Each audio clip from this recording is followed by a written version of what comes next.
I was having a fascinating conversation with Norfolk's most sun-tanned child, just passed his details on to the social services. A station under siege. They needed a hero. They got a Partridge. Welcome to big school. Why is it so great to be Alan Partridge? Where do I start?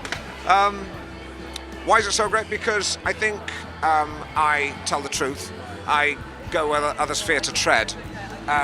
And I'm not scared of shocking people, as people will find out when they go and see the movie. Alan's radio station has been taken over by a conglomerate, and they're keen to get rid of some of the older staff. And it's a choice between Alan and one of his colleagues as to who's going to get the chop. And Alan kind of ditches his colleague in it, really, to save himself. And then a colleague of his goes a bit mad, comes in with a gun, and Alan is asked to be the go-between between the police and the gunman. So Alan gets sent in to be the negotiator. And he starts to enjoy it a little bit too much and realise that it could give his career a second wind. We were aware that people were keen on a film, but we didn't want to do anything until we felt we had the right story. We didn't say yes to anybody really until we felt it was time to do the script first, which is what we did. And then we said, okay, let's go out and try and finance it now. It was a very enjoyable shoot. We had a lot of laughs. But these guys take their comedy very seriously. So I know what you see at the end is very funny, but it's a lot of pain goes into making something as funny as that. It's a great movie. It's not going to win any Oscars. Let's be frank about that. But I think it will actually, because it's not about mental illness or the Holocaust. But I think it will touch people. And if I can stop just one child from sniffing glue or throwing eggs at my car, then it'll be a job well done. Ladies and gentlemen, I give you Alan Partridge, my partner in crime. Oh, guest. You are the face of this siege. I am Siege Face. He's broadcasting from the siege. Keep it light. OK, tonight we'll be asking, have you ever met a genuinely clever bus driver? Oh.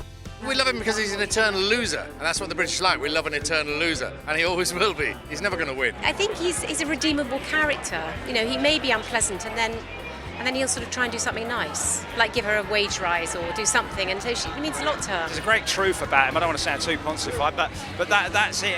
Otherwise, it would have been a short-lived thing, you know. It's because of what Steve invests in it, and the detail is fantastic. There's something about him that's just seems so useless that you sort of feel like you need to look after him, I suppose. I think we always love characters that are slightly more bumbling and ineffective than we are. It makes you feel slightly better about yourself. Does the idea of weaponry trouble you? No, I've fired several rifles. Fun fairs and won prizes. But I've never fired one in anger or at a cat. I just think Alpha Papa is a really, really funny 90 minutes. There's a lot of gags, there's a lot of laughs, and I think when you see it with an audience particularly, it's a very feel-good, upbeat, uplifting experience. What next for Alan? Is there anywhere for him to go? Well, he loves the idea of the internet. If it can reach, 6 billion people, I think he'd love to have conversations with Google. I'd like to think if we did another one, maybe we do a road trip. But rather than a sort of Route 66, I could see it on the sort of A148 from Cromer to Swaffham. What I'm hoping to do is to bring back Bergerac with myself in the lead role, and I'm in talks with the BBC about this at the moment. I should be at home in bed watching funny videos on YouTube. Have you seen Fat Woman Falls Down Hole? That should be fenced off, really, but I'm glad it wasn't.